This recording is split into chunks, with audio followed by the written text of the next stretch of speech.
Hi, Ma'am Grace. Good morning. Ano pong gagawin natin? Magpapakat lang. Haircut po. Ano pong cut natin? Ah, parang trim lang, babawasan ng dulo. Yung dulo, mga gano'ng kahaba? Diyan. Ang ano pa yan. Ganyan. Tapos, anong gusto mong cut? Yung may soft layer? Oo. Yung may... Sige. Treatment, ma'am. Mga treatment. Hindi na ako. Cut lang tayo. Sige. Ito yung natural hair mo, ma'am. Na wave. Tapos dito, ribbon. Oo, ribbon. Parang, hindi siya ribbon din. Ano ba mo? Ano ito? Permanent blow dry. Oo, yung dito ko sa dulo, dating ribbon. Oh. Tapos yung, ito yung kalahati nito. Ito na yung regrowth hairs. Hindi mo na siya pinagalang ng straightening. Sige. Ulitin ko lang, ma'am. Mga hanggang dito, Yes. yung gugupitin natin. Tapos i-soft layer ko, and then box. Hindi na. Ayoko. Sige. Pawash ko lang, ma'am, ha? Sige. Yeah. Kamusta, ma'am?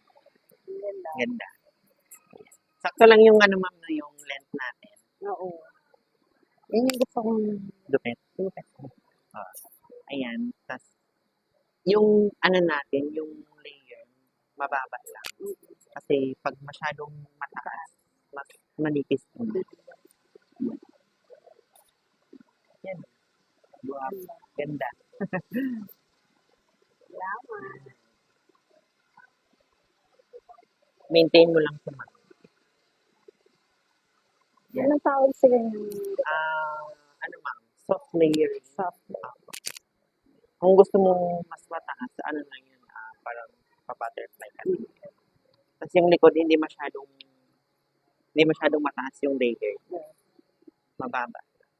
Yan. Ganda. Nag-ibang ano. Mas lalong gumanda. Yan, sa side ka. Di ba?